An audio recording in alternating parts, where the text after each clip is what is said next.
বিরতির পর স্বাগত। আমরা কিছুক্ষণ আগেও তুলে ধরছিলাম যে মণিপুরে কতটা বিভৎস পরিস্থিতি এখনো রয়েছে। তবে এই মণিপুরে অগ্নিদগ্ধ ঘটনা বা মণিপুরে এই অশান্তির পেছনে চীন প্রত্যক্ষভাবে মদত করছে এমনটাই অভিযোগ। জঙ্গিদের অস্ত্র দিয়ে সাহায্য করছে বেজিং। মায়ানমারকে কাজে লাগিয়ে মণিপুরে প্রবেশ করছে অস্ত্র, দাবি মানবাধিকার কর্মী অসীম গিরির। আলোচনা করেই মণিপুর সমস্যার সমাধান করতে হবে বলে জানাচ্ছেন তিনি। ঠিক টেলিফোনিক বার্তালাপে নিউজ ভ্যানগার্ডের সাথে তিনি কি বলেছেন প্রথমেই শোনাচ্ছি। বলছি যে একটা জিনিস খবরটা প্রথম খুলেছে বিজেপি নিজে মেইতি ভাষায় যে ইয়েদের লড়াইটা,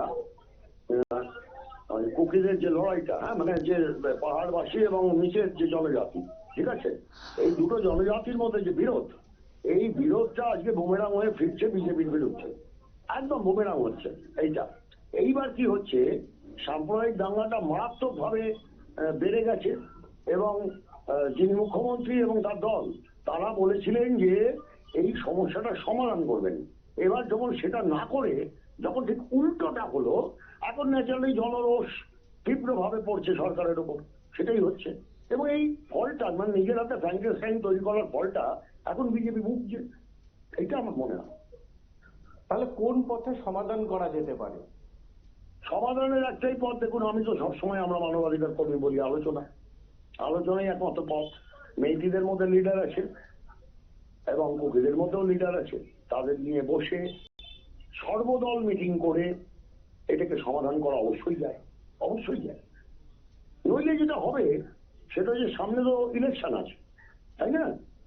কি হবে এইটা হচ্ছে জায়গা।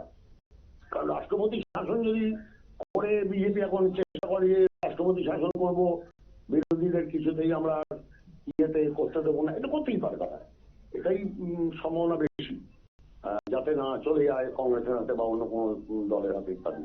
এটা করার চেষ্টা করবে তারা, কিন্তু সেটা পথ নয়। পথটা হচ্ছে ইলেকশনের দিকে না, পথটা হচ্ছে পিপুলসের দিকে। পিপুলস মানে জনগণ, জনগণ, এই দুটো জাতির মধ্যে যে লড়াই চলবে, এইটাকে কেন এরা চালু রেখেছিল, এটা তো প্রথমেই আলোচনা করে বন্ধ করা উচিত, তা না করে উস্কে গেছে, কনস্ট্যান্ট উস্কে গেছে। এবার আমার মনে হয় এই জনজাতির নেতাদের সঙ্গে বসে এবং একটা কোনো সুন্দর সমাধানে আসা, এইটা যদি না করে তাহলে এর পরবর্তী খারাপ আরো বেশি হবে। আরো শিশু বৃদ্ধ কেউ তো বাদ যাচ্ছে না এর থেকে, সবাই যাচ্ছে এবং এরা আবার ওদের বিরুদ্ধে অ্যাকশন নেবে। ব্যাপারটা এখন দেখুন, এখন কিন্তু সরকারের বিরুদ্ধে চলে যাচ্ছে ব্যাপারটা সম্পূর্ণভাবে। কারণ মুখ্যমন্ত্রীর বাড়ি পর্যন্ত অ্যাটাক হয়েছে, এই তো অবস্থা। এই যে এত অস্ত্র কোথা থেকে আসছে আপনার কি মনে হচ্ছে? এই যে জঙ্গিরা এত অস্ত্র কোথা থেকে পাচ্ছে? প্রথম কথা হচ্ছে যে মণিপুর চিরকালই তো ভারতবর্ষ স্বাধীনতা লাভের পর থেকে মণিপুর মনেই করতো না যে তারা ভারতীয়। মণিপুরের অজস্র ঘটনা জানেন আপনারা, সবাই জানি আমরা। সেটা মণিপুর চিরকালই একটা পিপলস লিবারেশন আর্মি ছিল, অস্ত্র শস্ত্র বিদেশ থেকে আসতো, এটা আমরা সবাই জানি। সেই অস্ত্র সব চলে গেছে, ব্যাপারটা তো নয়, অস্ত্র তো আছে। সুতরাং না অস্ত্র পাওয়ার কিছু না, বিদেশি মদত আছে, প্রচন্ড ভাবে মদত আছে বিদেশি, এটা ঘটনা। কারণ তারাও তো চাইবে যে মণিপুরকে সেন্টার করতে, অস্ত্র পাচ্ছে সেখান থেকে, এটা ঘটনা। চোরাপথে অস্ত্র যাচ্ছে, চোরাপথে কেন, হয়তো প্রকাশ্য পথেই যাচ্ছে আমার ধারণা। এই অস্ত্র বিদেশি কোন রাষ্ট্র পাঠাতে পারে বলে আপনার মনে হয়? দেখুন, এর সাথে তো বার্মার একটা যোগ আছে বলে আমার মনে হয়, ঠিক আছে?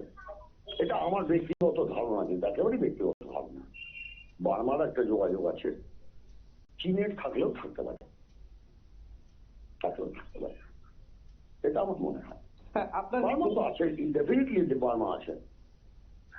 দেখুন, বার্মা এই মুহূর্তে নিজেই তারা গৃহযুদ্ধে তারা ভুগছে, তার মধ্যে চীনের মদত ছাড়া বার্মা থেকে কি এইভাবে অস্ত্র আসতে পারে? আমি তো এটাই বলতে চাইছি, চীনের মদত এবং বার্মা, থ্রু বার্মা মণিপুরে বার্মা দিয়ে ঢোকা তো সম্ভব এবং চীন দিয়েও ঢোকা সম্ভব। সুতরাং এই যে ভৌগোলিক অবস্থানটা, এটাও লক্ষ্য রাখতে হবে। এটা আমেরিকাটা পাঠিয়ে দিচ্ছে এরকম ব্যাপারটা না, কিন্তু তো সেটা বরং হয় না। এটা ওই চীনের মদতে বার্মা এবং থ্রু বার্মা মণিপুর, এই ব্যাপারটা কিন্তু আছে ওখানে, অস্ত্র কিন্তু সেখান থেকেই আসছে এবং এইটাকে ওরাও কাজে লাগাচ্ছে। তার মানে একদিক থেকে সরকার, আরেক দিক থেকে বিদেশিরা, মানে বিদেশি এই সশস্ত্র যারা করতে চাইছে, এবং অন্যদিকে ইন্টার ক্লাস যে জাতিতে গন্ডগোল, এই গোটাটা মিলে যে অবস্থা সেটা সাংঘাতিক উদ্বেগজনক আর কি। এই মণিপুরকে আমরা চিনি না। আপনার কি মনে হয় যে বাংলাদেশের পরিস্থিতি যেভাবে উত্তপ্ত হয়েছে, গতকাল একটি জাহাজ করাচি থেকে এসে চট্টগ্রামে নোঙর করেছে এবং সেই জাহাজে কি রয়েছে সেটা কেউ জানে না, এবং ইউনূস সরকার তার যে বিজ্ঞপ্তি, সেই বিজ্ঞপ্তিতে পরিষ্কার বলা আছে যে পাকিস্তানের কোনো জাহাজে তল্লাশি করা যাবে না। তাহলে এই যে ভারতীয় গোয়েন্দারা যে আশঙ্কা প্রকাশ করছে যে ওই জাহাজে বিরাট পরিমাণের অস্ত্র রয়েছে, সেই অস্ত্র আগামী দিনে উত্তর পূর্ব যে ভারত, উত্তর পূর্ব ভারত এবং নর্থ ইস্ট বিশেষ করে, আমি বলি তর্কের খাতিরে ধরে নিই নর্থ ইস্ট, এই নর্থ ইস্টকে উত্তপ্ত করার জন্য বা মণিপুরি জঙ্গি বা আপনার হচ্ছে নর্থ ইস্টের যে অন্যান্য জঙ্গি, সেই জঙ্গিদের হাতে অস্ত্র দেওয়ার জন্য এটা চীনের একটা বিরাট, পাকিস্তানকে দিয়ে ষড়যন্ত্র চলছে আরো বেশি করে মণিপুর, নাগাল্যান্ড, অসম, ত্রিপুরা যাতে উত্তপ্ত হয়। দেখুন, বাংলাদেশের যে প্রথমে ছাত্র আন্দোলনটা ছিল, সেই ছাত্র আন্দোলন ধরে নিলাম কোটা সংস্কার ইত্যাদি ইত্যাদি নিয়ে ছিল, কিন্তু আমরা তো প্রত্যেকে বুঝেছিলাম যে এর পিছনে যে ধর্মান্ধ গোষ্ঠীগুলি বা পার্টিগুলি আছে সেগুলো ছিল, এটা ঘটনা। এবং ইউনিসকে খাড়া করে ওরা তাকে দিয়ে একটা সরকার মধ্যে অন্তর্বর্তীকালীন যেটা এখন আছে ওদের, সেটা করার চেষ্টা করে। এবং ইউনুস তো পাকিস্তানের লোক প্র্যাকটিক্যালি, এটা ঘটনা। ইউনুস হচ্ছে পাকিস্তানের লোক, এবং এখন বাংলাদেশ তো পূর্ব পাকিস্তান প্র্যাকটিক্যালি, মানে আমরা তো পূর্ব পাকিস্তান বলেই জানি এটা। কারণ আমার গানের প্রোগ্রাম সব ক্যান্সেল হয়ে গেছে বাংলাদেশ, একটা কোথাও যেতে পারি না। গত মাসে 3 দিন আমার প্রোগ্রাম ছিল, আমি যাইনি, যেতে পারছি না, যাওয়া সম্ভব না, প্রোগ্রাম হচ্ছে না। এখন এই যে জাহাজটি এসছে এবং তাতে যে অস্ত্র থাকা সম্ভব এবং সেটা যে খোলা যাবে না, এটাই তো ইউনেস্কো বলতে হবে এখন। তার কারণ চীনের যে প্রত্যক্ষ মদত আছে, এর পরিষ্কার এটা।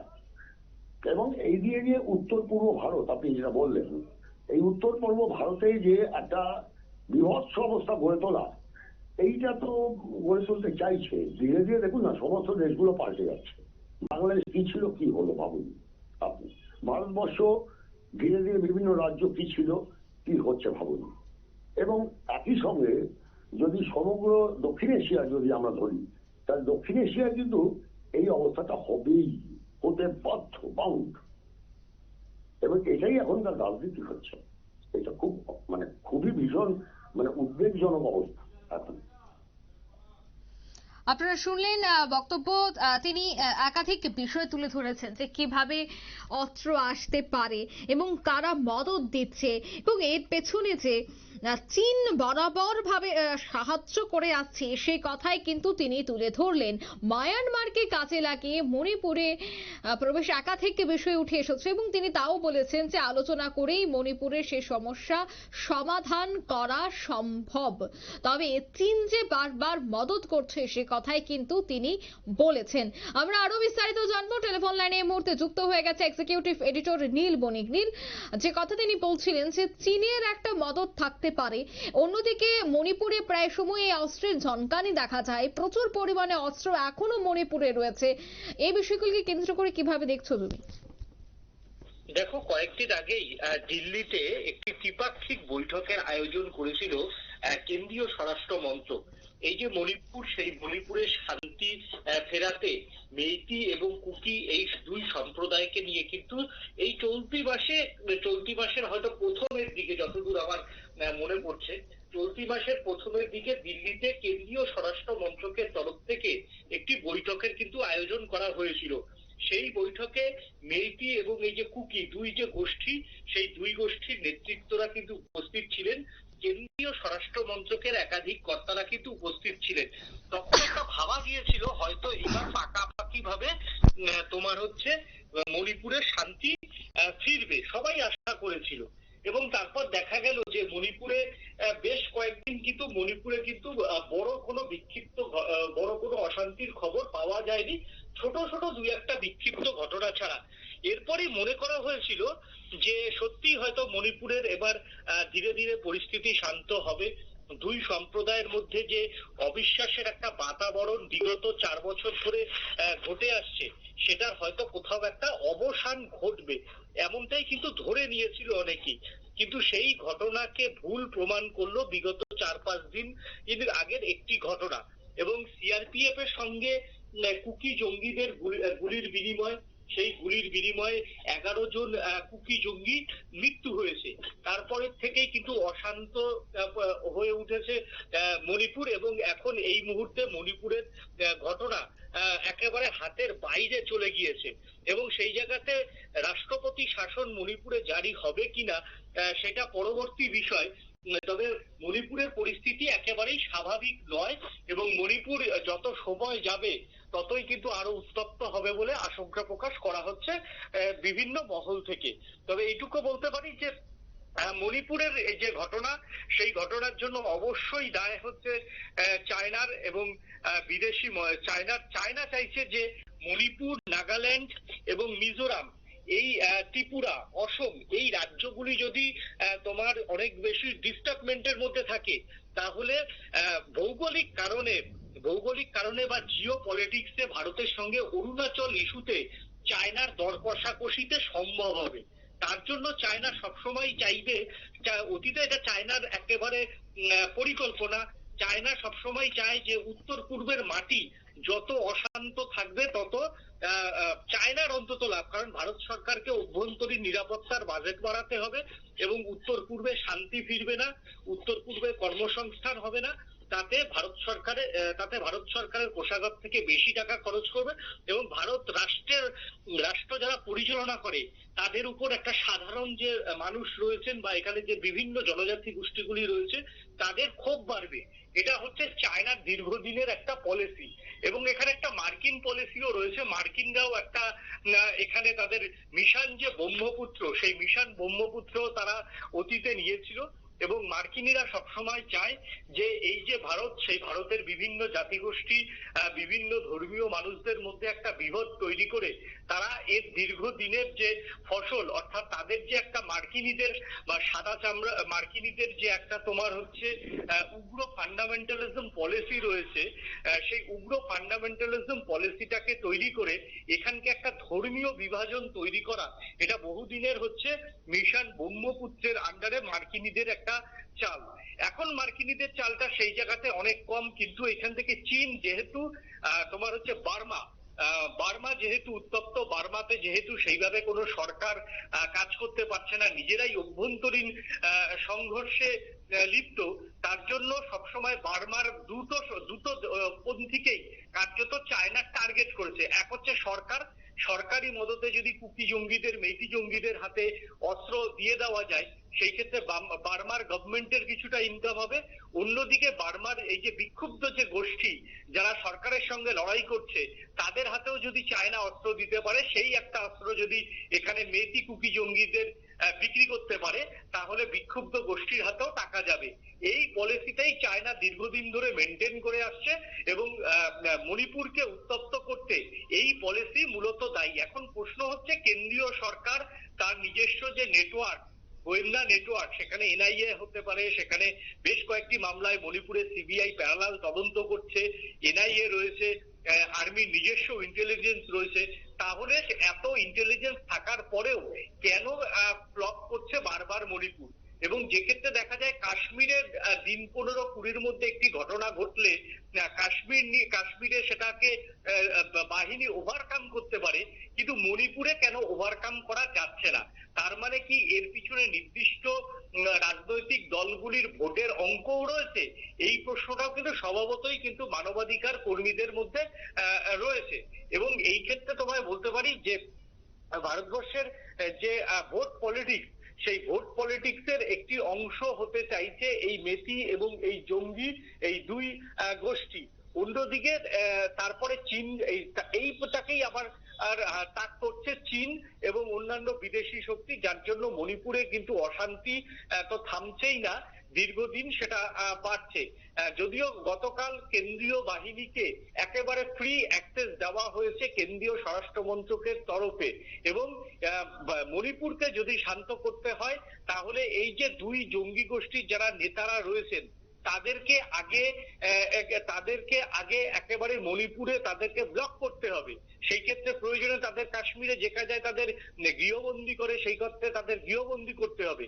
তাদের সমস্ত নেটওয়ার্ক, এই সাপ্লাই, তাদের যে সমস্ত নেটওয়ার্ক যারা মাঠে ময়দানে নেমে এই দুই জঙ্গি গোষ্ঠীর লোকরা কাজ করছে তাদের সাপ্লাই চেন বন্ধ করতে হবে, এবং বার্মার যে বর্ডার সেই বার্মার বর্ডারকে সেল করে তারপর সেনা অভিযান করতে হবে।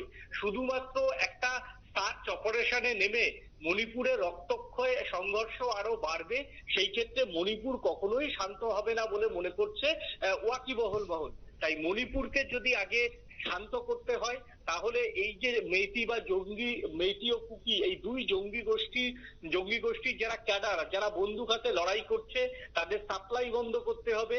তাদের যে তারা যেখান থেকে ফান্ডামেন্টালিজমটা শিখছে সেই জায়গাটা বন্ধ করতে হবে, এবং তাদের যে থিঙ্ক ট্যাঙ্ক রয়েছে, এই যে মণিপুরি জঙ্গিদের যে থিঙ্ক ট্যাঙ্ক রয়েছে সেই থিঙ্ক ট্যাঙ্ক গুলোর কানেকশন যদি এনআইএ কে দিয়ে কাটা সম্ভব না হয় তাহলে মণিপুরের এই রক্তক্ষয়ী সংঘর্ষ কোথায় গিয়ে শেষ পর্যন্ত দাঁড়াবে তা কিন্তু আজকে কেউই বলতে পারছে না। এবং যে মণিপুর একটা সময় আমরা দেখেছিলাম বক্সিংয়ে ভারতকে পথ দেখাচ্ছিল, যে মণিপুর আমরা দেখেছিলাম ফুটবলকে ভারতকে পথ দেখাচ্ছিল, সেই মণিপুর কিন্তু আজকে যেভাবে হিংসা এবং হিংসায় জর্জরিত, তাতে কিন্তু ভারতের অভ্যন্তরীণ সমস্যার ক্ষেত্রে যেহেতু ঘাড়ের উপর নিঃশ্বাস ফেলছে আমাদের মিজোরাম, মণিপুরের পার্শ্ববর্তী রাজ্য হচ্ছে অসম, মিজোরাম, এবং অসম মিজোরামে মিজোরাম আবার কার পাশে না বাংলাদেশের পাশে। এবং গতকালই প্রথম চায়না থেকে মার্জনা করবেন পাকিস্তান থেকে একটি জাহাজ যা এসে পৌঁছেছে চট্টগ্রাম বন্দরে।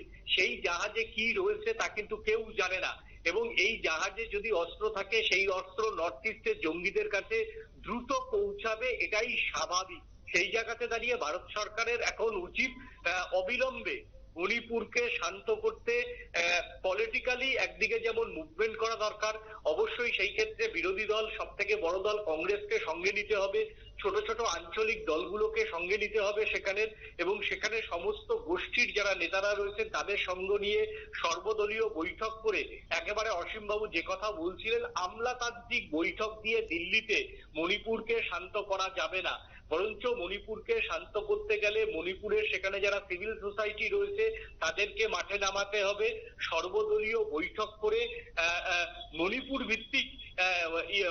ভিত্তিক যে ইস্যু সেই ইস্যুগুলিকে সামনে এনে একটার পর একটা ইস্যুকে সমাধান করে তারপর মণিপুরকে শান্ত করতে হবে। না হলে কিন্তু আগামী দিনে এই কাজটা দিল্লি যত দেরিতে করবে দিল্লির মাথা ব্যথার কারণ কিন্তু আগামী দিনে যে মণিপুর হবে সে কথা বলার অপেক্ষা রাখে না।